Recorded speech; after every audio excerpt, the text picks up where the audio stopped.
तो चलिए आज इस सफर को थोड़ा आसान बनाते हैं और कुछ जरूरी शब्दों को समझते हैं। अच्छा, घर लेने की बात आती है तो सबसे पहले दिमाग में यही सवाल आता है कि भाई एकदम नई प्रॉपर्टी लें या कोई पुरानी वाली जिसे रीसेल कहते हैं। दोनों के अपने अपने प्लस माइनस हैं। आइए इनके बीच का जो असली फर्क है ना, उसे समझते हैं। तो सबसे पहले ये देख लेते हैं कि प्रॉपर्टी होती कितने तरह की है और इनमें क्या खास फर्क होता है। इससे ये तय करने में आसानी होगी कि कौन सी प्रॉपर्टी किसी के लिए सबसे सही हो सकती है। तो देखिए, सबसे बड़ा और सीधा सा फर्क यही है कि क्या कोई उस प्रॉपर्टी का पहला मालिक होगा। नई प्रॉपर्टी मतलब आप उसे सीधे बिल्डर से खरीद रहे हैं, आप ही पहले इंसान होंगे जो उसमें रहेंगे। दूसरी तरफ रीसेल प्रॉपर्टी का मतलब है कि आप उसे किसी मौजूदा मालिक से खरीद रहे हैं। हो सकता है उसमें पहले कोई रहा हो। यह जानना इसलिए जरूरी है क्योंकि इसका असर लोन, टैक्स और यहां तक कि मेंटेनेंस के खर्चों पर भी पड़ता है। अच्छा, अपार्टमेंट बिल्डिंग्स में ना दो शब्द बहुत कॉमन है, फ्लैट और पेंट हाउस। अब देखिए, फ्लैट तो बिल्डिंग में किसी भी फ्लोर पर हो सकता है, लेकिन पेंट हाउस वो हमेशा टॉप फ्लोर पर होता है। और उसकी सबसे बड़ी पहचान, उसकी सबसे बड़ी खासियत होती है उसका अपना पर्सनल टेरेस। और इसी वजह से पेंट हाउस ज्यादातर ज्यादा महंगे और आलीशान माने जाते हैं। अब आते हैं बंगलों पर। बंगले भी कई तरह के होते हैं और उनका टाइप इस बात से तय होता है कि वो कितनी तरफ से खुले हैं। जैसे एक इंडिविजुअल बंगला, ये चारों तरफ से खुला होता है, पूरी प्राइवेसी मिलती है। फिर आता है ट्विन बंगला, जो एक तरफ से दूसरे घर से जुड़ा होता है, यानी ये तीन तरफ से खुला है। और आखिर में रो हाउस, जो एक पूरी कतार में बने होते हैं और सिर्फ आगे और पीछे से ही खुले होते हैं। ठीक है, तो प्रॉपर्टी का टाइप तो चुन लिया, लेकिन इसके बाद कुछ टेक्निकल बातें भी समझना बहुत जरूरी है। ये वो चीजें हैं जो सीधे सीधे सुरक्षा, प्रॉपर्टी की कानूनी वैधता और रहने के आराम से जुड़ी हुई हैं। ये एक बहुत जरूरी चीज है, बिल्डिंग यूज परमिशन, या जिसे शॉर्ट में बीयू परमिशन कहते हैं। ये एक सरकारी कागज है, एक तरह का सर्टिफिकेट जो ये पक्का करता है कि बिल्डिंग सारे सेफ्टी रूल्स जैसे कि फायर सेफ्टी वगैरह को फॉलो करके बनी है और ये रहने के लिए कानूनी तौर पर बिल्कुल सेफ है। किसी भी नई बिल्डिंग में जाने से पहले ये डॉक्यूमेंट जरूर चेक करना चाहिए। अच्छा, बहुत से लोगों के लिए घर की दिशा यानी फेसिंग बहुत मैटर करती है, खास तौर से वास्तु के हिसाब से। और इसे पता करना ना बहुत ही आसान है। बस घर के मेन दरवाजे पर खड़े होके बाहर की तरफ देखना है।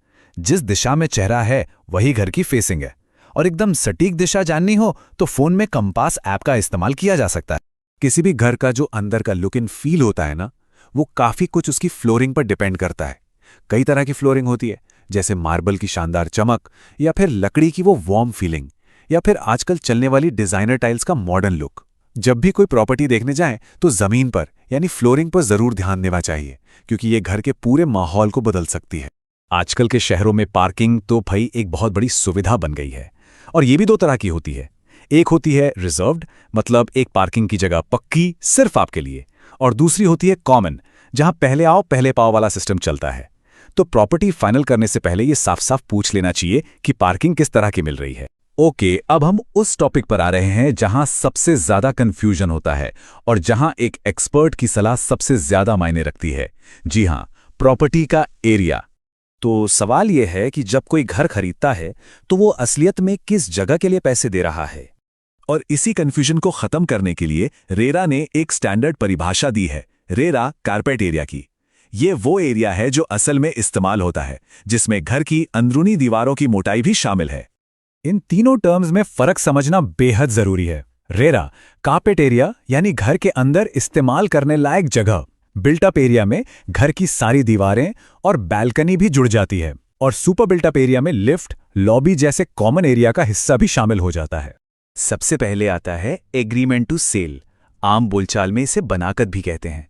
ये खरीदार और बेचने वाले के बीच का एक शुरुआती लीगल एग्रीमेंट होता है।